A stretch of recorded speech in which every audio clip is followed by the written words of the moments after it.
टुटेको हृदय। नमस्कार सबैजनालाई। 75 दिनसम्म मरेको बच्चालाई बोकेर हिँड्दा भाग 5मा फेरि पनि आइसकेका छौँ र आजको शीर्षक रहेको छ टुटेका सपनाहरू फेरि बुनेका विश्वासहरू। जीवन कहिलेकाहीँ हामीले नचाहेका मोडतिर मोडिन्छ। कहिलेकाहीँ जीवनमा यस्तो पीडाहरू आउँछ जसले हाम्रो सम्पूर्ण जीवनलाई नै हल्लाइदिन्छ। टुटेका सपनाहरू, रोएका रातहरू अनि अदृश्य चोटहरू। तर एउटा कुरा सधैँ सत्य रहन्छ जीवनमा, त्यो भनेको अन्धकारपछि उज्यालो अवश्य आउँछ। ती दिनहरूमा म एकदमै थकित थिएँ, भित्रै थाकेर गलिसकेको थिएँ। बाहिरबाट सबै देखिन्थ्यो तर मन भने दिनौँ जसो चिरिँदै गइरहेको थियो। म त्यो समय आफैसँग लडिरहेको थिएँ। परिस्थितिहरू, वरपरका सबै कुराहरूले मलाई कमजोर बनाउन खोजिरहेको थियो, लडाउन खोजिरहेको थियो। मानिस जति बलियो देखिए पनि भित्र कतै न कतै मानिस कमजोर हुँदो रहेछ। म यही कुरा हरेक दिन महसुस गर्दै थिएँ। मेरा दिनहरू आँसुबाट सुरु हुन्थे र आँसुमा नै अन्त्य हुन्थ्यो। केही समय अगाडिको कुरा हो। एक दिन रातको समयमा मेरो श्रीमान शौचालयतिर जानुभयो, तर अचानक उहाँ ढल्नुभयो। म सुतिरहेको थिएँ, केही थाहा पाइनँ। उहाँ धेरै बेरसम्म बेहोस भएर बाहिरै लड्नु भएछ। पछि मात्रै उहाँ आफै उठेर भित्र आउनुभयो। त्यो दिन उहाँले मलाई बिहान भन्नुभयो। म यसरी बाथरुममा लडेँ, तर हामीले त्यो कुरालाई सामान्य रूपमा लियौँ र त्यसलाई त्यति ध्यान दिएका थिएनौँ। तर केही दिनपछि फेरि उहाँ त्यसरी नै लड्नुभयो र यसपालि मैले उहाँ लडेको आवाज सुने र म दौडेर बाहिर गएँ। उहाँलाई उठाएर भित्र ल्याएँ। अब यो सामान्य होइन भन्ने थाहा भयो। त्यसैले हामी वीर अस्पताल गयौँ। डाक्टरले सिटी स्क्यान गर्न भन्यो र हामीले त्यही अनुसार सिटी स्क्यान गऱ्यौँ र रिपोर्ट पनि आयो। उहाँको मस्तिष्कमा केही समस्याहरू देखायो र उहाँलाई औषधि खानुपर्ने भयो र औषधिको असरले उहाँ चाँडै रिसाउने, झर्कने स्वभावको हुनुभयो। यो सब चलिरहेकै बेला मलाई अर्को ठुलो खबर थाहा भयो। म फेरि गर्भवती रहेछु भन्ने कुराहरू थाहा पाउँदा धेरै गाह्रो भयो मलाई। अब म यो दुवै कुराहरूलाई एकै ठाउँमा ल्याउँदाखेरि एकदमै टुटेको महसुस गरेँ। एकछिनमा सबै थोक भारी भयो। श्रीमानको छटपटी, उहाँको रिस र म गर्भवतीको भावनात्मक उतार चढाव। म सानो सानो कुरामा रुन थालेँ। घरसँगै अफिस जाँदा पनि आँसु बगिरहन्थे। हरेक ठाउँमा म रोइरहेको मात्रै हुन्थेँ। म मेरा आँसुहरूलाई मानिसहरूबाट लुकाउन खोज्दथेँ, तर आँसु लुक्दैन थियो। आँखाबाट आँसु झरिरहेका हुन्थे। कतिचोटि त म सार्वजनिक ठाउँमा नै डाको छोडेर रोएको मलाई याद आउँदछ। एक दिन त म लगनखेलको त्यो चौतारामा बसेर झन्डै 1 घन्टा जति रोएको कुराहरू अहिले पनि म स्मरण गर्दछु। जीवन यसरी नै चलिरहेको थियो। हरेक दिन आँसु, पीडा र कष्टले भरिपूर्ण। एक रातको कुरा हो, हामी बीच सानो कुरामा विवाद भयो र यो विवादको अन्त्यपछि उहाँ सुत्न जानुभयो। तर म भने सुत्न सकिनँ। म मनभित्रै भत्किएको थिएँ। जीवनको कुनै अर्थ नै छैन जस्तो लाग्यो र मेरो मनले मलाई भन्न थाल्यो, सबै पीडा कष्ट कति भोगिरहने, किन हरेक दिन मरेर बाँच्नु, बरु एकै दिनमा नै मरिदे जसले सबै दुःख टुङ्गिन्छ र यो जीवन किन तडपिएर जिउने। तर त्यो बेलामा म गर्भवती भएको 3 महिनाको बच्चा बोकेको थिएँ। तर पीडाले यी सबै कुराहरूलाई ढाकिदिएको थियो। त्यो पीडा त्यो बोझ यति गह्रो भएको थियो कि मैले मेरो चारैतिर अँध्यारो बाहेक अरू केही देख्न सकिनँ। त्यतिकैमा मेरो आँखा मेरो अगाडिको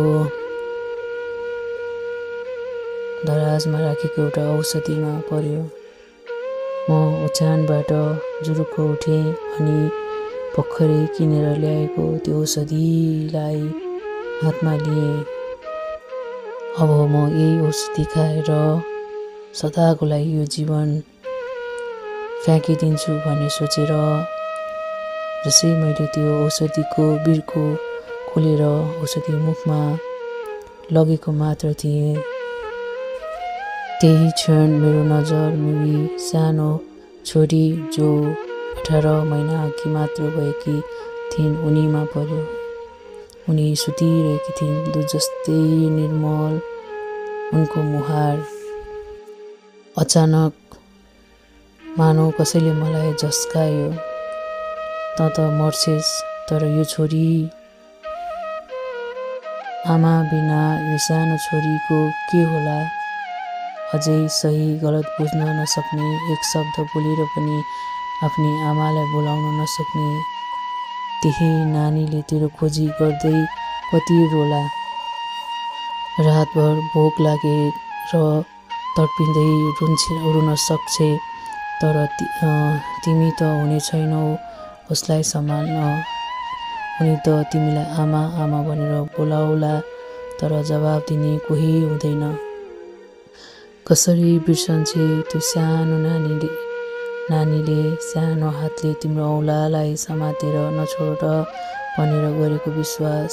कसरी बिर्सन्छे तिमी नभएपछि उसको जीवनमा कस्तो सुनसान अन्धकार छाउँछ। आमा बिना बच्चाको जीवन एकदमै खाली हुन्छ। हाँसो कम, धेरै डर, निराशा, अभाव, रुनु धेरै, सम्झनु अझ बढी। र तेरो गर्भमा भएर पनि संसार देख्न नपाएको तेरो त्यो सन्तान, उसको पनि त सपना छन्, तर ती सबै सपना तिमी मरेसँगै मरिँदै जान्छ। के दोष छ तिनीहरूको? किन तिनीहरूले आमाको माया नपाएर बाँच्नु पर्ने? आमा बिना उनीहरू कति रोलान्? के गल्ती छ त्यस निर्दोष बच्चाको? म झस्किएँ, एक्कासी झस्किएँ, मानौ म सपनामा थिएँ, हराएकी थिएँ र निन्द्राबाट अकस्मात बिउजिए जस्तै भयो। त्यो क्षण मेरो हृदय काप्यो। म बुझ्दै गएँ कि म के गर्न लागेको थिएँ। मैले कत्रो ठुलो गल्ती गर्दै थिएँ। त्यो पल मैले महसुस गरेँ मेरो हातैमा मृत्यु थियो र म त्यो एकै पलमा मेरो जीवनको सबैभन्दा ठुलो गल्ती गर्न लागेको थिएँ। छेउमा सुतिरहेकी साना साना पाखुरा फैलाएर मलाई मम्मी भनिरहेकी मेरो छोरीलाई मैले भन्ने मेरो सानो गल्तीले उसलाई आमा बिनाको टुहुरो बनाउँदै थिएँ। म झस्किएर सोच्न थालेँ,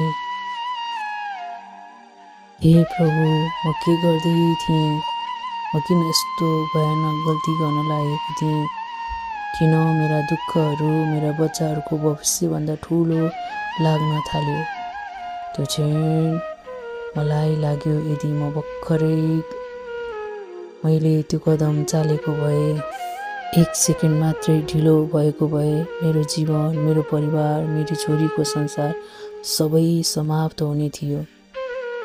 मेरो छाती एकदमै भारी भएर आयो, सास अड्किएको जस्तै भयो र मनभित्र एउटै आवाज गुन्जियो। आँसु रोकेर पनि रोकिएको थिएन, आँसु ओझेल परेर पनि भित्रको गल्तीको पीडा अझै चर्को हुँदै गएको थियो। त्यो रात म केवल झस्किएकी होइन, म बचाएकी थिएँ, 2 नानीहरूको लागि, मेरो भविष्यको लागि, मेरो जीवनको लागि। मैले औषधिको बोतल बन्द गरेँ। मैले मेरो छोरीलाई अँगालो हालेँ र छातीमा उसलाई च्याप्प समातेर किस गरेँ। मेरो आँसु पानीको भनेको धारा जस्तै बगिरहेका थिए। तर त्यही क्षणभित्र एउटा नयाँ आवाज आयो। एक दिन यो आँसु हाँसोमा बदलिन्छ, एक दिन यी पीडाका दिनहरू गवाई बन्नेछन्। र मैले अठोट गरेँ, अब म हार्दिनँ, अब म जिउँछु मेरो छोरीको लागि, मेरो गर्भमा रहेको सन्तानको लागि र मेरो परमेश्वरले दिनुभएको जीवनको लागि। त्यस रातपछि म केवल बाँचे मात्रै होइन, तर बाँच्न सिक्दै गएँ। मानसिक रूपमा पनि म निको हुँदै गएँ, बलियो हुँदै गएँ। हरेक दिन नयाँ आँसु बीच पनि नयाँ साहस जन्मिँदै गयो। कसैले ती आँसुहरू देखेनन् होला, तर परमेश्वरले देख्नुभयो। कसैले सम्हालेनन् होला, तर उहाँले सम्हाल्नुभयो। र त्यसपछि सुरु भयो मेरो जीवनको दोस्रो यात्रा। समस्याहरू रोकिएनन्, अनेक बाधा आए। गर्भमा रहेको मेरो सन्तानलाई संसारमा आउन नदिने अनेक खतराहरू आए, तर परमेश्वरले मलाई जिताउनु भयो। उहाँले मलाई उठाउनु भयो, मलाई बचाउनु भयो। आज म बाँचिरहेको छु। आज मेरा सन्तानहरू छन्। आज मेरो गर्भमा रोएर मागेको उही सपना मेरो काखमा हाँस्दै बस्छ। र आज म यो कथा सुनाउँदैछु किनकि टुटेको सपना पनि विश्वासमा जन्मन्छ। कहिलेकाहीँ मानिसले होइन, परिस्थितिले होइन, परमेश्वरकै हातले मानिस बलियो बन्छ। तपाईको हिम्मतले नै जस्तो सुकै ठुलो समस्याहरूलाई पनि घोडा टेकाउन सक्छ। र अन्तमा अन्धकारले सधैँ उज्यालोसँग हार खान्छ। टुटेको मनले पनि नयाँ यात्राको ढोका खोल्छ। यी कथाहरू बनाइँदैनन्, यी कथाहरू त परमेश्वरले जीवन भनेर लेख्नु भएको हुन्छ। हो, र आज म बाँचिरहेको छु त्यही जीवनको साक्षी भएर। तपाईहरु सम्पूर्णलाई धन्यवाद यो यात्रामा मलाई सुनेर साथ दिनुभएको लागि। अर्को भाग लिएर फेरि पनि अवश्य आउनेछु। कृपया प्रतीक्षा गर्नुहोला।